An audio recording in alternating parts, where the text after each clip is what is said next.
Yeah, I think it's definitely a good feeling for sure. Obviously happy we got the win tonight, and you know, that's definitely the cherry on top for sure.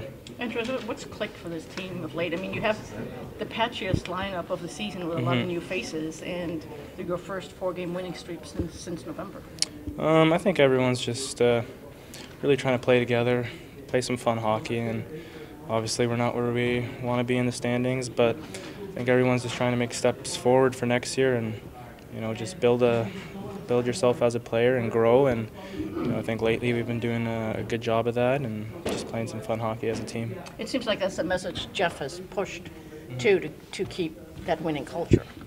Yeah, definitely. I mean, obviously you want to leave off on the best terms as possible, and you know, it's a few games here left, and obviously we want to play some good hockey for the fans and good hockey for each other, and you know, like I said, I think we're doing a good job of that right now. Your first 4-game winning streak since November. What's clicking now? You know what? I think we're playing hard. We're not giving up on the season, even though it seems like, or I guess you could look at it as meaningless hockey and meaningless games here down the stretch. But we've called up a lot of players, and everyone in here is playing for something, and everyone's playing hard, and everyone wants to come to training camp next year and have a role. And you know, you hear things that people are coming up from juniors or the American League, and you want to have your job, you want to have a bigger role next year, so you can have an impact on the team and not be in this position and be a playoff team next year. So guys are playing for something. We're playing hard. There's been a loose atmosphere in here, and it's helped our team. We have a lot of young guys, but you know, we're feeling relaxed and we're clicking. So it's been definitely more fun down the stretch here, winning, and guys are playing for something, and I hope they're showing management and that they want to be here next year. It seems like it's a message Jeff has pushed to keep playing play competitive hockey regardless of where you are in the standings. Yeah, you don't want to give up. I mean, it'd be a drag for the last 3 or 4 weeks of the season if you're just throwing your sticks out there and you don't care and you know, you're not showing up and we get embarrassed like after the trade deadline, a couple games here at home especially. So you know, we've really regrouped and there's been a lot of changes to our lineup, but the effort has definitely increased after that little stretch we had where you know, you heard a lot of that we were embarrassed of our effort and embarrassed of our play. Charlie, what can you pinpoint has been behind the surge of late? I mean, you guys hadn't won 4 games in a row since November. Yeah, I think you know, everyone's right now is just buying in. You know, we're competing hard, playing the right way, and playing simple, and sometimes simple hockey, you know, wins. Have you sensed I mean, with all these young guys coming up, just the internal competition picking up just within the team too? Yeah, for sure. When anyone new comes in, you know, it's going to push, you know, me, Mo, Larks to play better. A lot of young guys coming up, they're going to work hard, and you know, they've been playing really well. You know, good on the forecheck, playing simple, smart, and you know, it's good to have them up. I know you and Andreas are close, and you had to joke around with each other. But what does it mean for him to get 30 goals? Yeah, that's unreal. You know, Larks got it. You know, yesterday that was huge for him, and you know, we were talking to doubles, and you know, we knew he was going to get it at some point, and it was good to see him get it tonight. Happy for him.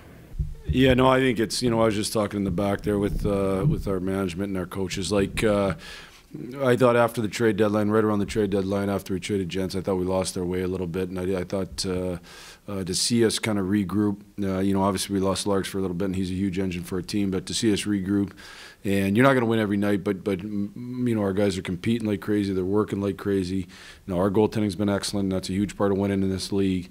But you know, we've talked tons about making sure that we're not in this situation a year from now, pushing for a better future.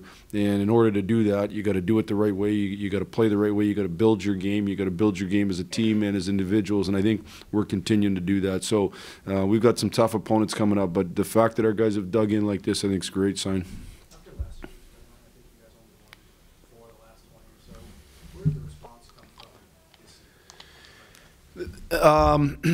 You know, I would just say that certainly I thought when Larks first came back from injury, he wasn't playing to the level that we're used to him playing, and I think since he's been back playing at that level, him and Mantha and Bert in Double A have been excellent, and they've been driving our team that way. I think the Kaiser's been excellent. I think Crownwell's been excellent. I think Hronik's done a really good job. So I think those guys are driving it, and as I said, the goaltending's been really good. I don't know. It's hard to compare. We're in a little bit different situations. Last year we traded a goalie away too that had been playing. Peter at that time had been playing great hockey, and so they're different situations. But certainly those guys have been driving the train. Last night you had Larkin reach 30 tonight, Double A. What can that mean, especially for young guys in this conference going forward, reaching that plateau? Well, I think it's great for their confidence. I think it's good for their organization. It's been 10 years. Now it's a mark that you don't want to get to once. You want to keep building, getting there again. So there's lots of hard work ahead of each one of them. Jeff asked me in a post-game radio interview just about, I guess my happiness of those guys and their games. The biggest thing is we got to keep getting better, and those guys got to keep building, and it can be a brighter future if we keep getting better. So we just got to keep that focus. The mark of 30 for those two guys, I think, is excellent. I think the fact that Bert and Mo, have pushed up, and they're they're going to get in the 20-ish range both. I think if Mo had been healthy, I think he'd be in that 30 range potentially. So again, you got to score in this league. They've done a real good job of helping to push that. Other than the goaltending, where are you guys playing well? What are you guys doing right now that maybe you guys weren't doing a couple of years ago? I think we're I would say playing a little bit simpler games, certainly out of our end, and I think we've been faster out of our end. We've been decent in the neutral zone about being fast, but we've been faster out of our end 100%, especially in our breakouts, and I think that's allowed us to not to get out and have some opportunities on the rush and things like that. So I think that's one area certainly. I think we've given up less outnumbered rushes and forced the puck out of their hands by the blue, and then been faster out of their end. Those are things that we've done a good job of here in the last stretch.